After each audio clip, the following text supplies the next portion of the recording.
Can you guess what I talked about with every single patient in my office today, or virtually, but every person I saw, and many days? You guessed it, sleep. So I want to just do a headline version of sleep headlines from a child psychiatrist edition. Now hang around, there's 4. When we get to the 4th, I think that may be one that you're going to argue with me about. Number 1 that I want to start with is that sleep deprivation means your medications won't work. In particular, I'm thinking about stimulant ADHD meds and teenagers, it can be other ages, but especially with teens, they come in, they say, oh, my meds just suddenly stopped working. And it turns out they've been pushing themselves or not sleeping. And sometimes they're pushing themselves with schoolwork. It's not always that they're just dilly-dallying and not going to bed or on their phone. But for whatever reason, those are often the case. If they're not getting enough sleep and they're persistently sleep deprived, that medication, that stimulant medication, cannot overcome the sleep deprivation to help the ADHD symptoms. So that is a pitch. You got to sleep or those meds are not going to work. Number 2, sleep deprivation is a primary cause of emotional dysregulation. When we are tired, we cannot hold on to or regulate our emotional responses. And throw that together with the child who's tired and then the parents are tired. So everyone's dysregulating, especially after school and at dinner time.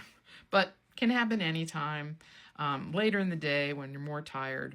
But the spiral of dysregulation is already a painful and difficult symptom for many childhood psychiatric conditions, neurodevelopmental conditions.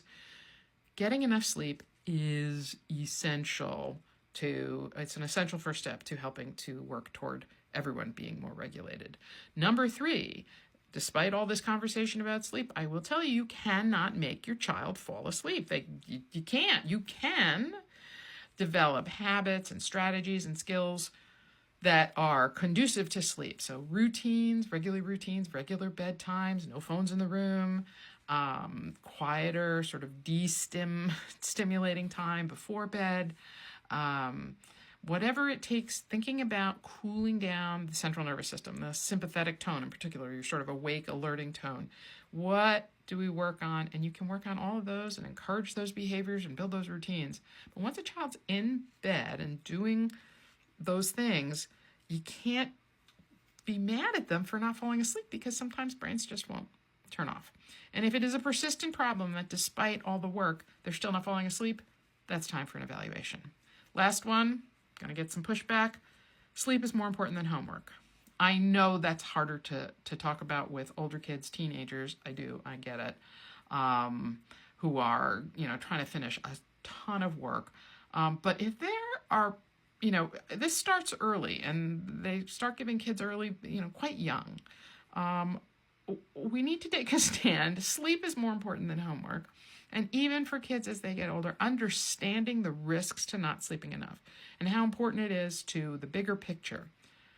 If a child is struggling to get enough sleep, to get their homework done, to get their work done, so that they can sleep, if that's a persistent issue, that's worth more conversation and examination and curiosity about, because we need to find out what's going on. Is it the work is not a good fit for them? Is it is it a learning issue? Is it an emotional issue? Who knows?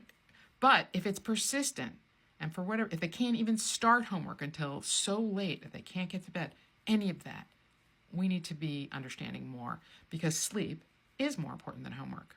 Tell me what you think.